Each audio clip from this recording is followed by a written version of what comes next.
I love Ian Vista Ozzy. Thank you very much, Vista Ozzy. Please guys, like, subscribe, and share sa video niya. True person si Vista. Salamat. Hindi siya plastic. True family vlog ginagawa niya. Thank you so much. Again, like, share, and subscribe. Vista Ozzy, manood na tayo sa TV. Magsama-sama tayo, Vista Ozzy. So, andito kami ngayon sa simbahan mga kabisdak dito sa school ni Gian. Hi Gian! Hi babe! So, anong tawag nito? Ano ngayon? Sabado, Saturday evening, 7 PM. Meron kasing activity dito mga kabisdak. Merong festival, parang fundraising. It all you can. Kailangan lang namin magbayad ng $20 per person. So, fundraising nga siya, no? So, na-invite kami ni Paring Chris. Isa sa kaibigan namin mga kabisdak, family friends, si Paring Chris. Si Paring Chris kasi active sila dito. Pinoy din mga kabisdak, active sila dito sa church. Kaya siya yung nagsabi sa akin na yeah. Babe, I left the key. Wait for me. Di sa sasakyan. Wait, naiwan ko yung susi ng sasakyan, ha? So, naiwan ko yung susi ng sasakyan. Mamaya balikan na natin. So, parang dito ata, ang daming tao. Dito ata yung entrance na. Ang daming tao.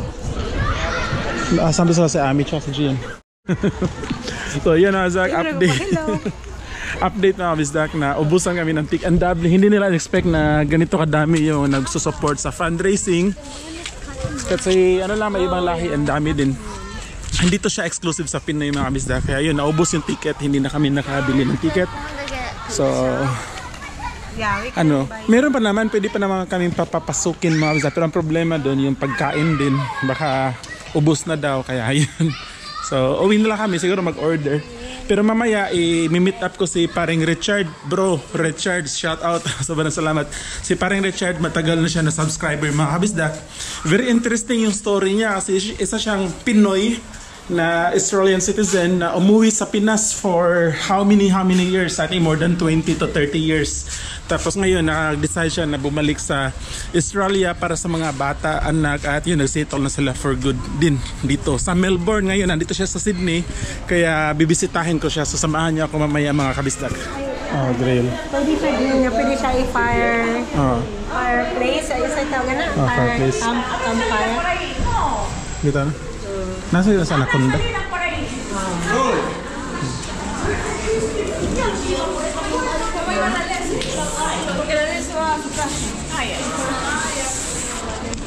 So yun, so dahil hindi kami nakapasok na dun sa church mga kabisdak, dito na lang kami kakain sa RSL Maryland's RSL. Ang daming tao ngayon dahil weekend, no, Sabado. So dito kami kakain mga kabisdak sa Sin Phu Vietnamese Restaurant. Ha? Punta na niya.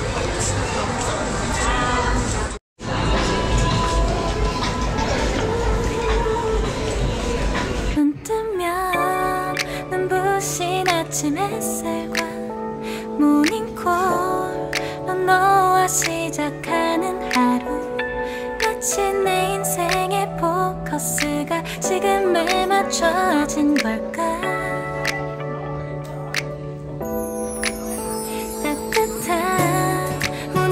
커피의 향기가 오늘 하루도 날 기대하게 만드는 걸. 우리 오늘은 또 어떻게 지낼까.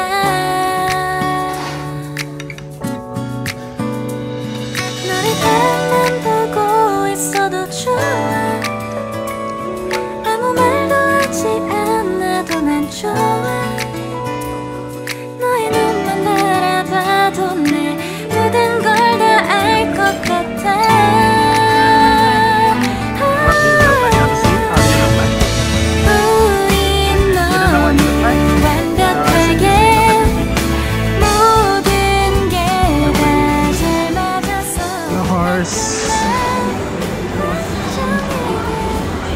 Melbourne Cup naman pa dahil, no? Paspasan, no? Time is so fast. Melbourne Cup na po. Yeah? Come on, let's go. Huh? Pia Little. What? Paris Pro Pia Little. Okay. So, yun mga wasak, nandito ako sa Dunside. So, andito si Brother Richard, mga wasak, yung galing sa Melbourne. So, yun, matagal na natin subscriber, no? Kaya imimit ko si Richard dito, mga wasak. Samahan niya ako. Let's go. Sige. Ito yung i-attention mo. Hindi na tayo, men. Ha? Okay lang, sir? Okay lang, Kita? okay lang. Sige, yun. Kasama kami. Oh, okay lang. Ayun din yung buko. Ayun, kagad yung buko, no? So, yun mga kabisdak. Ganito ako mag-vlog. Bro, ito lang. Very simple. Walang ibang gamit. So, yun. Also, yung sinabi ko earlier, makakasama ko magmi-meet kami ni Brother Richard for the first time, finally. Bro, Hi. welcome sa ating vlog. Welcome. Please like, share, and subscribe kay Bistak Ozzy. Yun, no. And then, kasama din natin mga si Sir GR, tsaka may bahay niya si Ma'am. Thank you, Bistak Oz. Thank you. Finally, nakita rin kita kaysa sa video lang. Di, thank you din. Sobrang ganda ng bahay. Ito yung pinakamagandang bahay, Ma'am Zach, na napasukan ko dito sa Australia, to be honest. So, yun bro, kumusta bro? Okay naman ang life. Galing ako sa high school reunion namin. Enjoy naman. Kasi sa Melbourne siya naka-base ngayon. No? Sa Melbourne. No? Lumipat ako from Philippines to Melbourne. Medyo humina negosyo sa Philippines. Saka mga bata gusto mag-aral dito. So, kaya yung, nag-move kami from Philippines to here. Pero interesting tong story ni Brother Richard. Kasi di ba bro, Australian citizen? Citizen, yes. Yung bata ako dito ako nag-aral eh. Mali, di ba? Mali Dito ka na lumaki. 80s dito ako hanggang year 12. 80s? Tapos hanggang year 12. After year 12 ko, nag-aral ako ng TAFE. Tapos umuwi ng Pilipinas. Nag-asawa at nagnegosyo. After negosyo, medyo humina dahil sa COVID. Sa COVID yun. Tapos mga anak ko gusto mag-aral dito. So, gusto ko sama-sama kami. Ito, bumalik na ako dito. Nung umuwi kayo sa Pinas dati, yung whole family, yung Hindi, balik umuwi ako Philippines, saka gusto ng parents ko mag-asawa ko. From Philippines ang asawa ko. Shout out Mrs. Sheila Teotan, Sean Rice Tan, and Shane Raltan. Yan. Shout out sa inyo, sa mga anak ko, sa pamilya ko yun. Shout out Ma'am Sheila, hope to meet you soon. Nasa Melbourne sila ngayon. Sa Melbourne sila ngayon. Puro lakad lang sila ng lakad. Kasi may friend kami from Philippines dumating sa Melbourne. Nagbakasyon. So tinutur nila kahit bago lang yun sa Melbourne, tinutur nila kahit wala silang alam. Very interesting bro, no? Kasi kayo, ikaw, family mo, umuwi sa Pinas. Well, ang daming gusto po, kami nga, yun, trina namin mag-rest dito na student visa, tapos yun. Pero in God's will, nakapunta kayo, di ba? In God's will, nakapunta lahat. As gumanda na yung life mo ngayon. Oo. Andiyan na si thankfully. Subi. Oo. Diba? Alam ko pangalan ng mo si Subi. Yung isa nabenta na eh. Matagal na kasi ito na subscriber na nung kakasimula ko lang nung pandemic. So, subscribe na. I love Ian Bistak Ozzy. Follow, like, and subscribe please. Tapos kailan kayo, bro, bumalik dito sa Australia? This year lang ako, wife ko, family ko, December. Ako January. Kasi mga ibang property dinispose ko. Para may pera ako dito, pambili ng bahay. Parang, friends kasi tayo sa isang Facebook ko, yung Kuya Bisdak, para nakita ko yung bahay, di ba bumili ka ng bahay? Bumili ng bahay. Tapos, congrats. Practice, wala nang problema sa mortgage. Yun ang ginawa ko. Nice. So to, si Boss J. Thank you. Thank you, sir. Pinapasok ko sa bahay mo. Sobrang ang ganda talaga, mga bisdak. Parang na-shock ako sa bahay ni Sir J. Aranganda. Thank you sa nice compliment. And nice to meet you. First time watcher last night. Pero subscriber today. Actually, sir, kung napapansin mo, minsan ako mag-vlog na may kasamang ibang Pinoy. Kasi nahihiya ako na, di ba yung mga mostly vlogger, medyo mahihain tayo na vlog. Yung isang vlogger na kasama mo, forgot his name, yung nagbabike? Si Kuya Robby. Pero ilang beses ka nagbablog? Dati, grabe ako mag-upload nung medyo hindi pa secure yung status namin dito kasi iniisip ko, kailangan ko to para pang backup ba in case umuwi sa Pinas. every week 3 to 4 times ako nag-upload. Diyan lang sa city, lakad-lakad. Tapos medyo na bless ni Lord sa mga opportunities, trabaho, ganun, medyo nag-slow down ako konti. Pero overall, maganda yung yung opportunity ng mga vlogger in terms of extra income. Dapat lang maging responsible sa mga content, yung sasabihin, tapos yun. Walang politics, walang walang ganun. Good vibes lang. Pag napunta mo yung bahay ni Boss Dan Hill, yun, mansyon. Nakita mo yung Audi dyan? Sa kanya yan. Binibenta niya na yung Audi niya, baka interesado ka. Wala, yung nga namin Subaru, lang yan? Monthly. Kumusta yung bro, yung transition, ilang years ka sa Pilipinas? 20 years. 20 years. 20 years. So, kasi 2003 ako umuwi ng Philippines. 2023 ako bumalik. How old ka nung umuwi sa Pinas? May buhok pa ako yun. Anong taon ba ako yun? Umuwi ng Pilipinas. Teenager. Binata pa talaga ako. Tapos, ano kayo, sir? friend na kami. Childhood friend na kayo.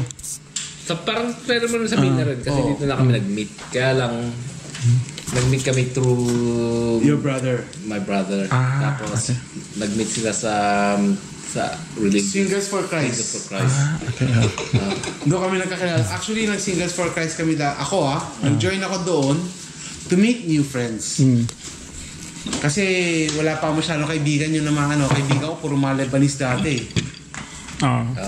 Puro Lebanese gusto ko siyempre kapwa Pilipino, mas gusto ko sa kapwa Pilipino. So, join ako Singles for Christ. Nakilala ko yung brother niya. Yung brother niya ang naging good friend ko. Tapos tuloy-tuloy na. Magkumpare na kami lahat. Nice. Sir, okay lang introduce kita sa vlog ko? Boy na vlog. Daniel Tisoy. Daniel Tisoy. Hindi pa live no? Live na to, naka-record na. Wag mo na.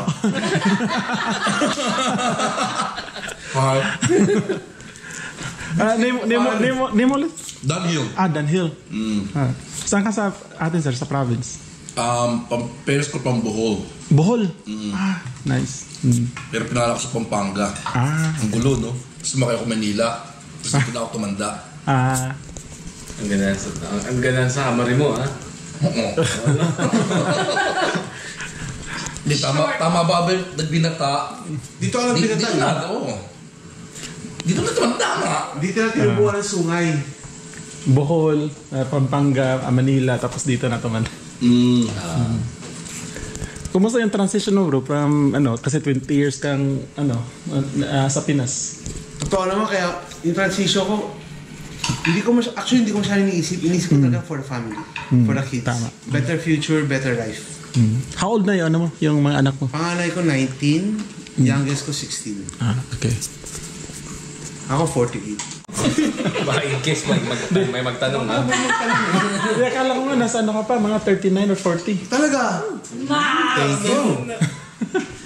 Pero ang ganda, bro, kasi at least na, yun, pagbalik mo dito, nakakuha ka agad ng bahay ba? Tapos, Hindi, actually, mahirap rin maghanap ng bahay. Siguro for 2 months, 3 months, araw-araw, sa labas ako, kung saan ako pupunta. Basta hinahanap kong bahay, malapit sa train station, kaya importante. And with God's will, binigay niya sa akin bahay malapit sa sister ko, 7 minutes away sa train station, 10 minutes away sa mall. Kaya naging okay naman. Kasi pasok na pasok sa budget ko. Yeah. Yun. Maganda nga sir na kilala ko sila kasi mga successful na kami sir naghanap-hanap na medyo natatakot kami sana yun sa mga interest rate kasi yun nga hindi kaya save mo na pang deposit pero yun medyo mahirap challenging yung mga kagaya sa amin na walang sapat na ipon pa. Yun mga Wizak, sobrang na-appreciate ko mga Wizak na na-invite ako ni Brother Richard dito sa Bro, thank you. Thank you very much, Mr. Ozzy. Please guys, like, subscribe, and share sa video niya. True person si Bista. Salamat. Hindi siya plastic. True family vlog ginagawa niya. Thank you so much. Again, like, share, and subscribe. Kaya balik sa Melbourne kasi siya makakabisda. Monday, I'll be flying back to Melbourne. Ano pala bro, nung before ka umuwi sa Pinas, di ba Sydney, parang Sydney kayo? Sydney, dito na ako sa Sydney. Sa West Side ako nakatira. West Side. Doon ako nag-aaral. Di ba nag-request ka na puntahan ko yung bahay niyo Oo, dati? yung bahay ko dati, pinuntahan mo dati. Nasa ako millions ng dollars na yan. Binenta na namin yun. Eh, nang hinaya kami, parang no choice, walang magagawa. Ganyan talaga ang buhay. Bakit naisipan mo na sa Melbourne ka mag-settle down? Kasi yung sister ko, doon nakatira. Yung meron ka sister sa Melbourne. Oo, tsaka gusto ko talaga Sydney originally. Ang problema sa Sydney, ang mahal, sobrang na property. Hindi ko kaya bumili. As in, baka luluhod na yung, dudugo na yung tuhod ko sa trabaho, hindi ko pa mabayaran yung bahay. At least sa Melbourne, medyo reasonable naman, kaya naman. Medyo mahal din, pero kaya naman. Alam niyo ba, Osdak, na very humble nito ni Bro Richard sa Pinas. Boss to boss. Pero yun nga, mayabang. Yung experience mo dito, yung nabanggit mo kanina na yung transition, okay lang na nagsimula ka sa, yung hindi masyadong, medyo, sabi mo nga, di ba, 1 month, yung first work mo. First work ko, gas meter reader ako. Hindi ko nakayanan, nag-give up talaga ako kasi 30 kilometers a day ang lalakarin ko. Yung pa ako, puro sugat na. Hindi ko nakayanan. Ngayon, I'm working in a factory. Easy job. Good pay naman, nabubuhay ko yung family ko. Sa akin yun. Kumusta naman? Okay naman. Kasi sa Pinas, meron mga tauhan doon. Sa Pinas, syempre, mayabang. Syempre, may negosyo tayo sa Pinas, medyo mayabang tayo. Hindi naman tayo mayabang, pero nabubuhay. May kaya. Pero dito, sacrifice myself for the family, for the kids. Especially sa mga bata. So, yung isang biggest factor ng decision nyo na bumalik sa kids, mga bata? Kids. Kasi, in a way, I prayed for it. Nag-pray ako ng pray to the Lord. And Lord, pinafeel sa akin ni Lord na sabi ni Lord, parang basta out of nowhere we have this, may communication kami ni Lord na binigay niya sa akin na sige, go na kayo. Alam niyo mga bisdak, si Brother Richard, in-encourage ko na mag-vlog kasi very interesting yung life story niya. Marami siyang life lesson. 20 years sa Pinas, citizen na, bumalik dito. Alam ko marami itong masishare. Kaya bro, hopefully mag-vlog ka. I'll do my best. Tawagan lang ako. Ngayon, papaturo ko kay Kuya Ian. Diba, I'm not sure kung yun yung final YouTube channel mo, pero for now, meron sa YouTube channel na Kuya Boom. Hopefully. Pero hindi siya nag-upload talaga mga bisdak. In-encourage ko lang kasi alam ko ang dami niyang pwedeng i-share, kasi marami itong pinagdaanan sa buhay. I'll do my best. Sunod ako sa instruction ni Bisdak. Kung may advice siya, I'll do it. Basta, number 1 lang, please like, share, and subscribe. Sa Bisdak Ozzy. And hopefully bro, marami kang may share din sa Melbourne. I'll do my best. Kung kaya. Gawa tayo yung channel mo, share ko sa link ng video na to. No problem. So yun mga kabisdak, share ko yung YouTube channel niya sa link dito para masubaybayan natin yung start. Kasi this year pa lang sila bumalik sa Australia from Philippines. So yung start journey, kasi maraming adjustments na gagawin din si Bro Richard, Kuya Boom. Tawag saan sa Pilipinas kasi Boom. Negosyante ito sa Pinas mga kabisdak, Kaya very interesting. Alam ko marami itong masishare kahit yung pagbibusiness sa Pinas. Ups, downs about business, lahat-lahat. Kaya yun. Sa business makatulong ako. Konting knowledge tayo dyan. At siya lang yung nakilala ko na Filipino na ang tagal sa Pinas. Pagpunta dito bumili ng bahay cash. Kaya grabe. Yabang lang yun, yabang. Yun. So iba-iba talaga ang kwento ng buhay mga bisdak, iba-iba yung status, yung pinagdaanan. So dito naman kay Kuya Boom, yun, subaybayan natin yung journey niya, yung pagbalik nila dito sa Australia. Kaya magandang title ng vlog nito, kasi kayo nito, Philip, yung kasama ko dito. Welcome to Sydney. Yun, so unfortunately hindi natin makasama ng matagal si Kuya Boom kasi uwi siya sa Melbourne Monday, meron ng trabaho. Bukas busy ako din kasama sila Gian family. Bro, thank you again Kuya Ian, thank you so much Kuya Bisdak. Ano yung last advice mo especially sa mga kababayan natin na papunta dito, student visa, basta yung mga nagbabalak pumunta dito bro, kasi ikaw galing ka sa Pinas 20 years kahit citizen ka dito, Bumalik ka dito. Number one, for me trust in our Lord Jesus Christ. Number one yun. Follow ka kung ano sabi ni Lord Jesus Christ. Whatever, pray for it. Pag after mo magpray, Jesus will talk to you. Mafe-feel mo sa heart mo yan and follow your decision. Yun lang. And then work hard para ma-achieve mo yung goals mo. Kasi syempre, nag-advise sa atin si Jesus kung anong gagawin natin, pero if hindi mo ginawa, walang mangyayari sa'yo. You have to work hard for it. Yun. Ang gandang words of advice, words of wisdom, galing kay Kuya Brom. Alright, bro? Thank you so much. Thank you so much. Good night. Alright, thanks. See you sa next vlog. Bye-bye.